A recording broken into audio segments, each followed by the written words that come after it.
Hey there, true crime addicts. It's me, James Renner, with True Crime This Week. A couple months ago, I brought you the story of Stefan Baldwin, a former West Point cadet whose fingerprints were found inside Maura Murray's car. Maura being the woman who disappeared in the White Mountains of New Hampshire in February 2004. She left her car on the side of the road. Don't know what happened to her. It's a mystery to this day. I wrote a book about it, True Crime Addict. And so this is a very important new piece of info. And here's how Stefan popped up on the radar. He was arrested here in Ohio on several charges of animal cruelty. They got his fingerprints, fed it into the system, and it matched some fingerprints found in Maura Murray's car. So New Hampshire police reached out to Ohio police and said, hey, look, we got his fingerprints in this car. What can you tell me about this guy? Because he looks like a pretty good suspect. So that's when they did some digging into Stefan's background. He's a former West Point cadet. And I spoke to him before his sentencing. He admitted to knowing Maura. He said they hooked up a couple times. In fact, they got in trouble because she was found inside his dorm room one time, so they both got in trouble over that. And he helped her out when she got in some more trouble at West Point when she was found passed out on a lawn after a night of drinking. So they were pretty close for a time. He says the reason his fingerprints are in her car is they were allegedly found on a CD or CD case.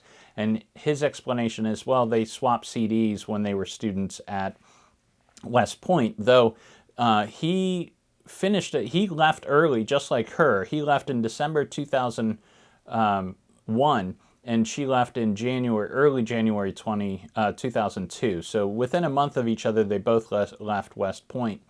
He says they exchanged CDs, that's why the fingerprint's there, but he is currently in prison here in Ohio, serving a 15-year sentence after being convicted of these animal cruelty charges. He's a very interesting person in this case. So the reason for this episode right now is I requested his calls from inside the jail that he was making to see if he happened to be talking about Maura Murray. And in fact, he did a couple times. So I'm going to play for you some of these calls from inside the jailhouse. You're going to hear him speaking to his girlfriend. And she mentions that, that I had called her. Her version of events, a little bit different from what actually happened. I did call her. I asked her several questions about Maura Murray. Never implied that he killed her, but wanted to get a little more information, see if he had ever talked to her about Maura. So that was the extent of it. She's got a little different take on that, and you'll hear her side of the story. You'll hear him talking a little bit about Maura.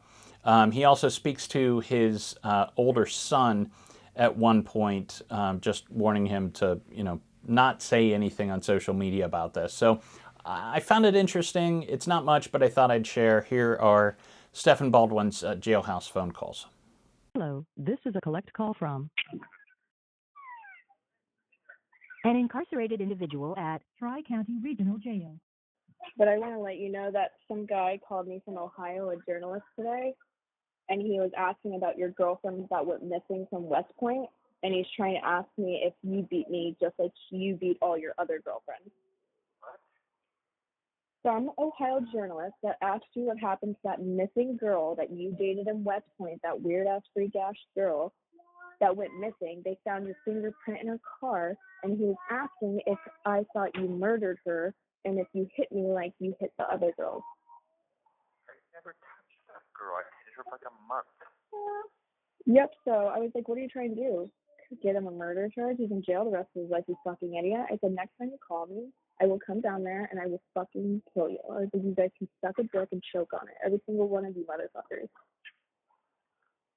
So now they're calling my cell phone and harassing me throughout the day. So you should mention that to your lawyer because that's not legal. They can't find my number on the internet and call me throughout the day and harass me and ask me questions like, do you beat your other girlfriend? Or did you murder that random ass weird bitch? Just block him, okay? So you need to talk to your lawyer about that because if I get another call like that, I'm going to flip the fuck out. We can't do what? I'm going to fucking hurt somebody. You need to tell somebody about it and fix that shit because I'm going to fucking flip my shit. Okay. I don't know anything about any of that. All I know is that one of the people testified against was friends with an ex-girlfriend, and she made up a bunch of lies about me. So That's great. Well, now I'm suffering from that, and now I'm even more pissed. So, wasn't pissed when I was young, more pissed now. You shouldn't keep fucking girls because you're bad at fucking girls. You're bad at being in a relationship with women, so why did you even fucking try? Like, now I suffer because of your ex-girlfriend? That's ridiculous. So, I don't know who that was, but figure that shit out because I'm not getting calls like that anymore, or I'm going to be fucking pissed. did you get a name? No, I didn't get a name because I was focusing on the fact that he's trying to catch you for a fucking random-ass murder charge on some random-ass bitch that happened when you were fucking like 19 years old. She went to, when we were in the military. I don't care where she went. New Hampshire Fix was that shit. on the other side of the country. I don't give a fuck. I know. And that's why I told you to pass that message on to Ed. I'm going to volunteer to take a lie detector test. And I'm just speaking up for myself because it's, I always thought if I just was quiet and did the right thing, the right thing would come my way, and that's obviously not the case. So I didn't send him that number. I just think we should ignore them, and you should talk to your people and just see what you can do about that because it's wrong. of course it is. So I would set that up with someone who can do more than just Eric. I don't know who that would be, but I guess I'm going to talk to a lawyer maybe tomorrow about law. Yeah, a lawyer or something. Because they will know what you can do.